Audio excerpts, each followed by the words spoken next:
first act and move all the way down to the final act. In this section we have Alan Wolfson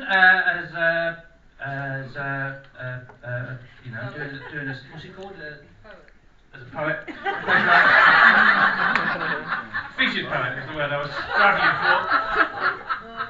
I think poet's a bit of a stretch, but never mind. And poet curious. And we're going to start off with our open mics, doing shorter sections. And don't forget, if you want to come down and do something in the future, please let us know. And we're going to start with our first one. So please go wild and crazy and welcome the Poisonous Pixie! Yay!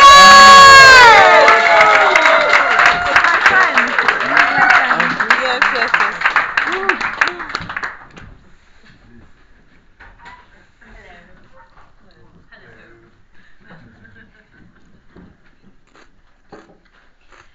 I am the poisonous pixie. I wield my poisoned pen.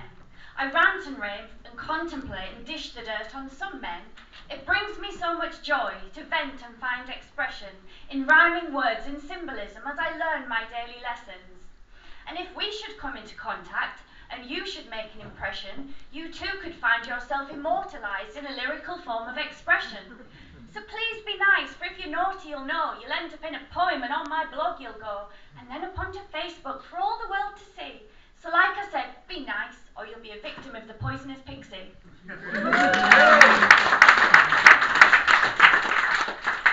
This one's called Unzipped. Which bright spark insisted that a dress should have its zip, running from back to spine, down towards the hip? Do they assume all women and transvestites of this world would have a 24/7 partner or professional contortionist skills? Or that we could simply sprout a pair of extra long arms, like Inspector Gadget, that extend beyond the norm? You need to be an octopus to zip yourself up alone, with a PhD in yoga like a coil cord of an old phone. The times I've almost slipped a disc, trying to get it to fasten, upside down, reaching for my butt, bending over backwards, twisting, toiling, turning, to no bloody avail, and still I can't yank the thing up much higher than my tail, without really starting to wobble and almost hitting the deck, cursing out loud, wrestling hard, and profusely working up a sweat. It's really such a ball ache, and to admit this I am loath, but frequently I leave the house indecently exposed.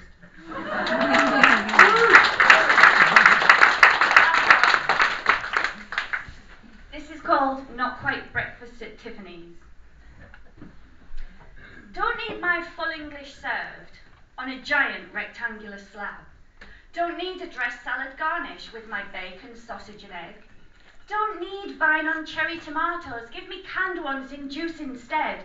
And though I've scoured this ridiculous slab, can I find a slice of fried bread? And where's my builder's tea? English breakfast or Earl Grey's the choice, but cutlery won't stand up in either. I want Tetley's, now else'll suffice. Oh, what has happened to the greasy spoon? This N8 brunch is Looney Tunes, and 10 of my squid for 2 brittle half rashers that crumble to dust when faced with my gnashers. 1 measly egg, yet a goblet of beans, presented as if made of priceless things, resplendent on said slab, in a vessel all of their own, yet still I detest these things, and I deign to leave them alone. And every cuppa you have costs an additional fee. No bottomless beverages here, no meal deal where your tipple is free. But this wasn't always the case. Gentrification is setting in.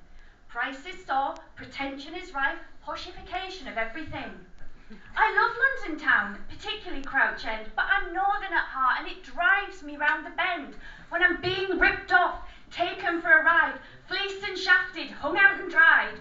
If I nip down the road to N22, a tenner will buy double the amount of food. Might not be as pretty, might not look as posh, but at least it's value for money, not like detonating your dosh. Middies by name, midget by nature. The tiniest of fry-ups leaves me cold by temperature. A sprinkling of rocket is an utter abomination.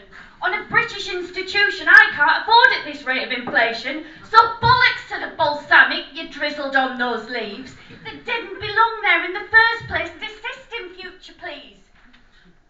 And I can't remember the next line.